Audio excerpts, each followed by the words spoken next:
yourself getting particularly frustrated watching those games, knowing that might impact Tottenham's chances? Nah, not really. I mean, I don't think that's, not aiming for fifth spot, mate. So we'll see. Last season when Spurs went to Forest, there was a moment where Richarlison was doing a few sort of kick-ups on the pitch, and it was actually Brennan Johnson who sort of took him out. There was a clip that went viral. I know this week when you were speaking to the football manager guys, you were talking about how you like your teams to play almost as if they were when they were kids. Do you like them to express themselves in that way, or is that pushing it a bit far? What would you? No, I reckon even if you did what Richie did as a kid, somebody'd give you a whack.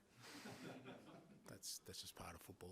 Everyone knows there's a line. I think, and it's all good. I don't think there's, we don't want to take all the fun out of the game. So, I think every player knows there's kind of a line, and if you cross that line, somebody will bring you back into line pretty quickly. And Brennan did with Richie. So yeah. And just finally on Richie, it was mentioned the other day he scored. It was the first time in his. Was he aware of that? And what's he been like in training this week? Has he been on another level because the relief? I mean, I don't know. You'd have to ask him if he was aware of that. But I think I said before the game, he looks a lot more sort of, freer at training from when I first arrived. Everything was a bit of a struggle for him when I first got here, and you could tell that, he wasn't able to sort of, play or move as freely as he wanted to, and he was kind of labouring through things, but he was still, still having an effect on games, but you could tell, and it got progressively worse, whereas, since he's come back, you just see him at training, and even before the game on the weekend, he just, he feels more like himself in terms of what he can do physically, and that's a big thing for a footballer, because for the most part, footballers are always sort of battling with something. There's always some little niggle, but if it's something that's really debilitating that they don't sort of deal with straight away, that they have to carry on with it, it has an impact on them, I think, physically, but also mentally, because they know that every game they go into, every training session is going to be a struggle, whereas you remove that from it and they can just play. And I thought you saw that last week. I thought not just his goals, but just his general work rate. I think at least 2 of the goals came from him winning the ball back for us. So, he's able to do that stuff, and I think that gives him more confidence. John? Just following on from that, Charleston, when he was at his best at Everton, he was just a menace all over the pitch, wasn't he? He was absolutely everywhere, and in a good way. Yeah. But then, does that freedom and that sort of mentality sort of kind of mean that he's free to kind of just express himself so much more, and obviously therefore a lot more to come from him? Yeah, I hope so. I mean, that's kind of hopefully the platform we're giving him.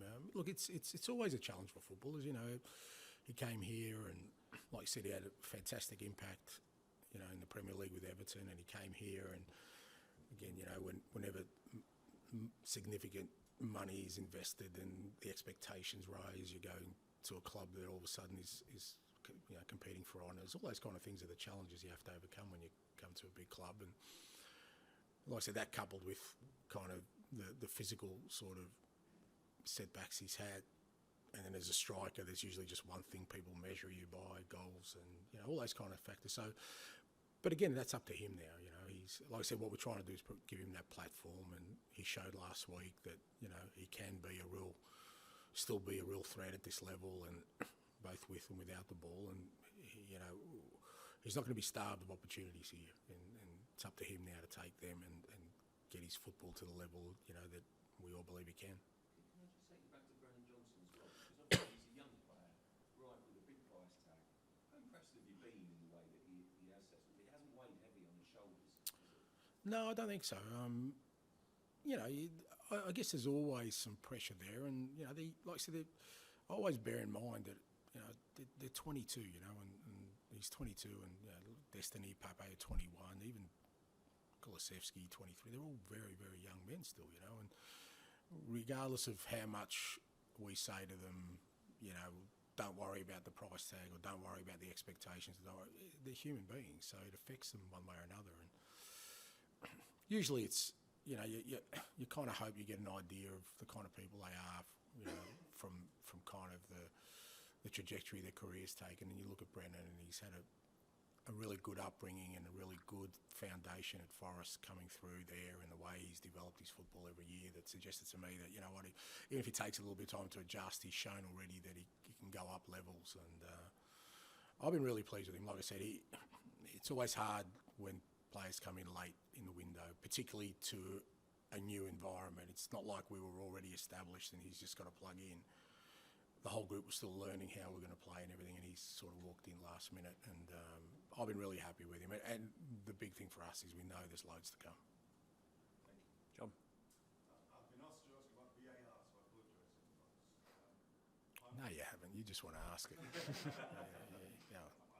Don't blame someone else. I think that the key decision at the Liverpool game over the weekend needed 24 replays before it was made. Is this something that needs sorting out? Is it just slowing everything down? Look, I think I'd be very surprised if people aren't unaware of my opinions on that. You know, as I said before, I don't think it's being used in the manner it was brought in for. So, you know, that's the space we're in, and I'm hoping that the people who are in charge, you know, kind of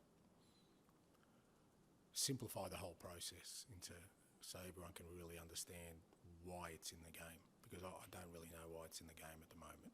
You know, it certainly hasn't made things clearer, hasn't made it more enjoyable, not for me. I still don't celebrate goals like I used to. So I think, but like I said, I think I've said my piece on that, and I'll leave it to the people who are in charge to kind of hopefully chart a way forward for it. Going back to the game, Forest have got, I think, a sizable Greek element. Is that somebody you know personally come across? Yeah, I've come across the president a few times, and yeah, very passionate football person. Long history in the game in Greece, and yeah, he's very passionate about his football. You're a fan of, you come from a family from another Greek club? Yeah, AEK Athens, mate. It's my club, AEK Athens. I was born about a kilometre from their stadium, mate. It was my dad's team. Steve Cooper seems to be living under the constant threat of sack. Is that something that... We all are, aren't we? You know, you would have been coming from me if we didn't win last week. Come on, be honest. I really like Coops. I actually, I think it was a couple of summers ago, the year he got promoted in the off season, we actually stayed at the same hotel in Athens here with his family, and me with my family. Just by coincidence, we were there, and I got to spend a bit of time with him, and got a lot of time for him. And he was, even before I'd met him, he was so well regarded within the coaching fraternity. He's so well respected, and it can't be sort of dismissed what an achievement it was for him to get Forest into the Premier League from where he picked them up. And I don't think, as I said, kind of all of us, we want to make an impact at football clubs. He's made an undeniable impact at Forest, and he's a top manager, and I'm sure he'll work his way through this one as well. Did you know you were coming to the Premier League? No, I was a Celtic, mate. We just finished my first year at Celtic, so I was well away from the Premier League. Okay, we'll finish with Dan for 12 o'clock tomorrow, please. And you said, I think you asked